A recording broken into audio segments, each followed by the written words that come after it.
Aside. This is a graph that shows our rate of adoption.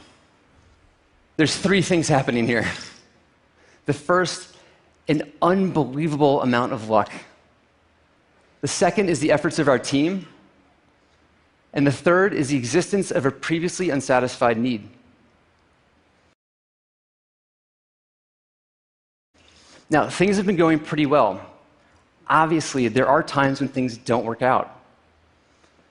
Guests have thrown unauthorized parties and trashed homes. Hosts have left guests stranded in the rain. In the early days, I was customer service, and those calls came right to my cell phone. I was at the front lines of trust breaking, and there's nothing worse than those calls. It hurts to even think about them. And the disappointment and the sound of someone's voice was, and I would say still is, our single greatest motivator to keep improving. Thankfully, out of the 123 million nights we've ever hosted, less than a fraction of a percent have been problematic. Turns out people are justified in their trust. And when trust works out right, it can be absolutely magical. We had a guest stay with a host in Uruguay, and he suffered a heart attack. The host rushed him to the hospital. They donated their own blood for his operation. Let me read you his review.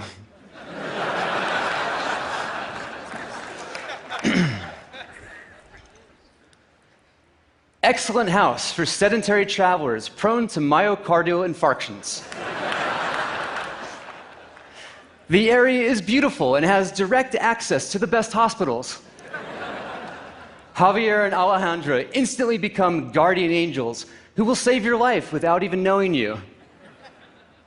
They will rush you to the hospital in their own car while you're dying and stay in the waiting room while the doctors give you a bypass.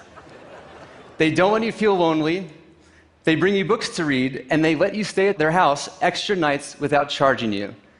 Highly recommended.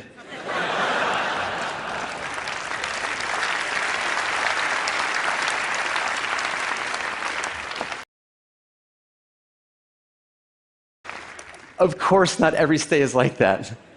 But this connection beyond the transaction is exactly what the sharing economy is aiming for. Now, when I heard that term, I have to admit, it tripped me up. How do sharing and transactions go together? So let's be clear.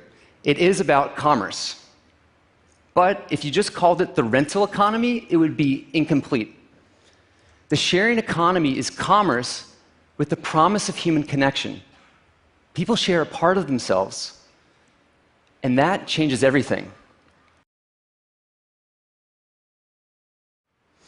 You know how most travel today is I think of it like fast food, right? It's efficient and consistent, right? At the cost of local and authentic. What if travel were like a magnificent buffet of local experiences? What if anywhere you visited, there was a central marketplace of locals offering to get you thoroughly drunk on a pub crawl in neighborhoods you didn't even know existed, or learning to cook from a chef of a 5-star restaurant. Today, homes are designed around the idea of privacy and separation. What if homes were designed to be shared from the ground up? What would that look like? What if cities embraced a culture of sharing?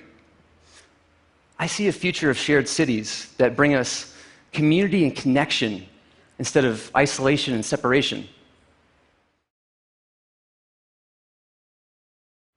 Tonight, just on our service, 785,000 people in 191 countries will either stay in a stranger's home or welcome one into theirs. Clearly, it's not as crazy as we were taught.